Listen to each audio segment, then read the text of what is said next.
on a tip that came in last night through the night.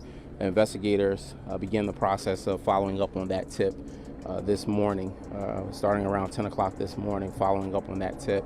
And the tip was very specific that led us back to this location here today. There are shocking reports that human remains were found buried in a shallow grave on the grounds of an abandoned school, and police believe they belong to 23-year-old Kada Scott, the missing woman from Philadelphia. When the news first broke that she had been found, everyone hoped it meant she was alive. But no, it was her remains. That hit hard. What's even stranger is this. Police had already searched that same area for almost a week, and from what witnesses say, she wasn't buried deep or hidden that well. So if she was there from the start, how did they miss her? That only leaves one disturbing possibility. Someone moved her body there later, maybe even right before she was discovered. And here's where things get real suspicious. People claim Kada's brother was seen leaving the nursing home right when others were trying to get in. Like, why was he even there at that exact time?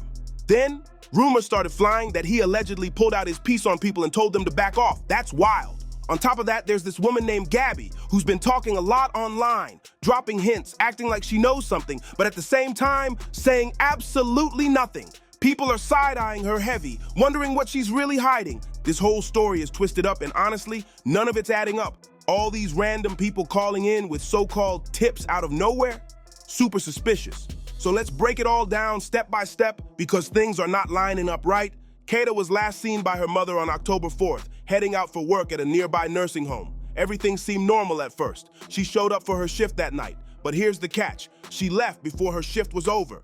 And when she didn't show up the next day, that's when her family knew something was really wrong and filed a missing person report. Before she disappeared, Kada had told her family and friends that someone had been harassing her through phone calls, like constantly reaching out and making her uncomfortable. That's terrifying. Police later found out she'd been communicating with a man named Keon King, and it looks like she met up with him right after leaving work that night. Once police connected those dots, they asked the public for help finding Keon's car, a 1999 metallic gold Toyota Camry with Pennsylvania plates reading MSX 0797, because they believed Kada might have been in it. Later that same day, they confirmed the car had been found sitting in an apartment parking lot. Then things got even crazier. Cops said they received two separate tips. One led them to an elementary school where they supposedly found evidence of value, and the other pointed them straight to the car connected to Kada's disappearance. And that's when the public started side-eyeing the whole situation hard, because so many parts of this case just don't make sense. Now here's where things start getting even more suspicious. For starters, some of Kada's social media posts and pages suddenly disappeared, but not because of the police. Law enforcement would have kept everything active so they could monitor for signs of life or new activity. So if they didn't take them down, who did? That's got everyone talking. Then people noticed something else strange. Kada left her car behind but took her phone. That alone is weird because if you're just stepping out for a bit, you'd usually take your car, not leave it behind. And when it came to the person harassing her, she never told her family much about it, never went into details about who it was or what was being said, unless that info's being held back by investigators. While searching around the abandoned school earlier, police discovered a few of Kada's personal items scattered nearby. Her cell phone case, iPad case, glasses, and even a card with her name on it. That's when everything took a dark turn. A few days later, they reportedly got an anonymous tip with precise directions on where to look next. According to the police statement, during that new search, investigators uncovered a shallow grave and recovered human remains believed to be Kada's. The statement said, "This is a heartbreaking development, and our thoughts are with Kada's family and loved ones during this difficult time." The Philadelphia Police Department remains committed to uncovering the truth and ensuring justice is served. The remains were found deep in a wooded area behind Ada H. Lewis Middle School, an abandoned school near Aubrey Arboretum in Germantown. Police say that overnight tip was so detailed, it practically led them straight to the spot. Now people are wondering who knew exactly where to look, and why did they decide to speak up right then? Hold up. So the police had been searching that exact area for nearly a whole week and somehow didn't find her? A whole week of trained officers combing through that same spot, and when they finally did, she supposedly wasn't even hidden that well? How does that make any sense? Are we really supposed to believe that many people with flashlights, dogs, and gear missed a body lying right there in plain sight? Come on now. It's starting to look like somebody moved her body there later, maybe after the initial search cooled off. And once the coast was clear, boom, someone makes that oh-so-convenient anonymous call tipping the police right to her location. That timing is way too clean to be coincidence. Of course, the first person on everyone's radar is Keon King, but now rumors are flying that he might not have acted alone. That's where Gabby comes into the picture. Yeah, that Gabby who's been running her mouth online, dropping hints like she's got inside info. People are side-eyeing her heavy, asking, "Girl, what do you really know?" Here's the thing. Folks noticed that Gabby's friend allegedly said Kada was dead before the police even made it public. Now, how would she know that unless someone close to the situation told her something? That right there raised a whole new level of suspicion. And when the internet started pressing her for answers, Gabby tried to switch up the story fast, posting this long, "let me clear some things up" message. In her words, she wrote, "I'm Gabby, and I want to clear some things up. For one, I did not know Kada personally. I knew her little sister. We were friends when I was growing up, but we grew apart when I was around 11 or 12. That response only made people even more curious. If she didn't know Kada like that, then why does she seem to know so much about the case? Something's not adding up here." Gabby kept going in her post saying, "Throughout my whole life, me and Kada have probably exchanged 6 words total. We weren't friends, just neighbors. Second, me and Keon were friends before any of this happened. I had no idea about his past behavior before Kada went missing. Keon called me and asked if I knew her because he noticed she lived close to me. I told him that I did, but not personally. This wasn't out of the normal. Keon would usually call me to talk about girls. That was the entire conversation. We were on the phone for 29 seconds. I didn't go to the cops because, 1, he had already turned himself in. 2, there wasn't much to tell. We had a 30-second conversation where he asked if I knew Kada. 3, y'all know how the streets are. Around here, we don't talk to cops. That's just the way I grew up. My sincerest prayers go out to Kada and her family. I pray she makes a safe return home." Now hold up!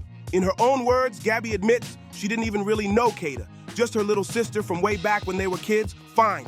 But then she straight up says she was friends with Keon, the very same guy accused of being involved in this whole situation, and not just casual friends either. He literally called her right before Kada disappeared.